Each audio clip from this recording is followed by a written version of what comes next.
In this video, we are going to talk about sensation in psychology. Sensation Psychologists describe the process of sensation as a process of receiving messages around the world. It is the ability to feel things through your physical senses. Sensations of different types provide human beings mechanisms to experience what is happening around them. We are aware of an outside world and the internal world of our own bodies only because we have a number of sense organs which are able to receive messages. These organs enable us to see, hear, taste, smell, touch, balance, and experience internal body function. Sense organs operate through sensory receptor cells that receive outside forms of energy and translate them into neural impulses that can be transmitted to the brain for interpretation. Here are some definitions of sensation. The process of receiving information from the outside world, translating it, and transmitting it to the brain is called sensation.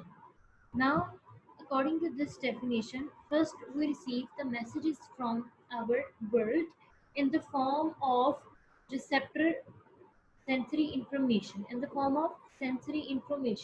Our receptor cells give us the sensory information, and then that sensory information is translated into neural impulses, and those neural impulses are transmitted to the brain where we receive the message and perceive it. So this is called sensation. Sensation is a whole process of receiving information, translating it, and transmitting it to the brain. Okay.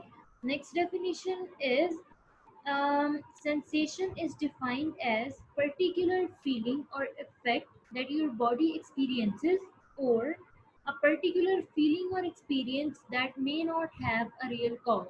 Now, sometimes the sensations are real, like something happened and I sensed it. But sometimes the sensations aren't real. Like you sometimes you sense something that hasn't happened in real life, but you sensed it anyway. So that is called perceptual error. That might be your illusion or something, some error, but this is also according to this definition, both of these types are sensation. The third definition is sensation is input about the physical world registered by our sensory receptors such as our eyes, ears, mouth, nose, and skin.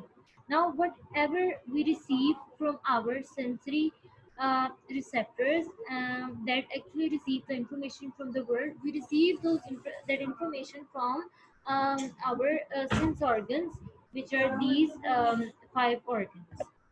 Next, we have steps in sensation.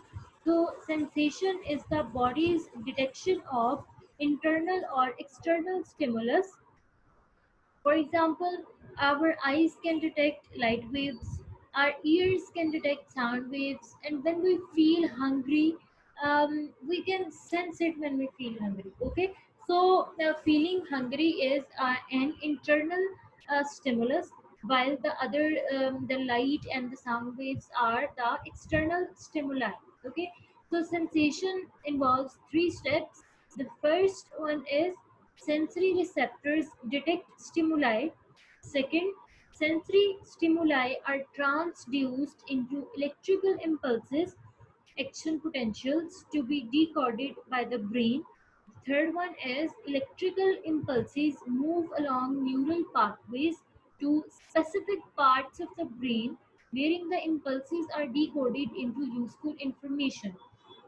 Now, I talked about this earlier, but I'm again telling you that sensation has three steps. First, you detect the stimuli. Okay, you sense the stimuli. You means your receptor cells, your sensory receptor cells detect the stimuli, sense it. Okay, and then that stimuli that you sensed is translated into neural impulses, and neural impulses, this process of translation of sensory information into neural impulses is called transduction. Okay, so electrical impulses then move to the brain where they are perceived. Okay, where the message is perceived. So these three steps involve in sensation.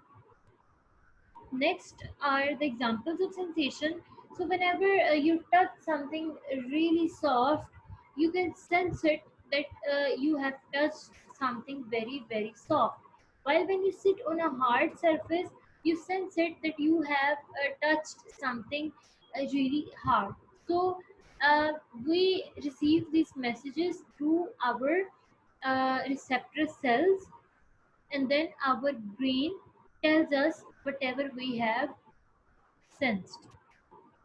So some examples are written here: a stinging sensation, a burning sensation in the stomach, or no sensation in legs after injury.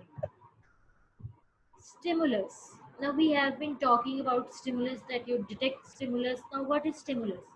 A stimulus refers to any aspect of the outside world that influences our sensory organs and comes in our sensory experience. Now anything that happened in the world and you sensed it, okay, and you sensed it, you detected it, that is called the stimulus. Now anything that can excite receptor cells can be a stimulus. Examples are like the same examples: when you take a seat in class, the chair is a stimulus through your senses of sight and touch. When you begin to eat, the food becomes a stimulus through your sense of taste, smell, and sight. If the room is too hot, the temperature acts as a stimulus through the sensory receptors of your skin. If you eat too much at a dinner party, the full stretching of your stomach is a very noticeable stimulus. Sensory limits. Even when our receptor cells receive sensory message from a stimulus, not every message is strong enough to be detected. The term threshold refers to the lower limits of sensory experience. It means sensory threshold is the weakest stimulus that an organism can detect. Now, whenever you detect the stimuli, not every stimulus is strong enough that you can detect it. Okay, now there are many things that are happening around me at this moment, but I can only sense those things. uh, I can only sense a few of those things, okay, because of the threshold stimulus. And threshold is the lower limit of sensory experience. Now the clock arm is ticking. The tick tick tick tick of clock arm. I am not able to hear it now because I am busy. I am doing many things, and that is just not in. That is something that I cannot sense right now because I'm not focusing at that, and also because there are a lot of other things that are coming into my senses. So, the two primary kinds of threshold are absolute threshold and differential threshold. Absolute threshold is the smallest magnitude of a small stimulus that can be detected is known as absolute threshold. Now anything, the smallest magnitude, okay, the smallest magnitude that you can detect is known as absolute threshold. It is the point where something becomes noticeable to our senses. It is the softest sound we can hear or the slightest touch we can feel. Anything less than this goes unnoticed. The absolute threshold is therefore the point at which a stimulus goes from undetectable to detectable to our senses. Weakest stimuli is also a part of absolute threshold, okay? So every sense organ has a limit of absolute threshold.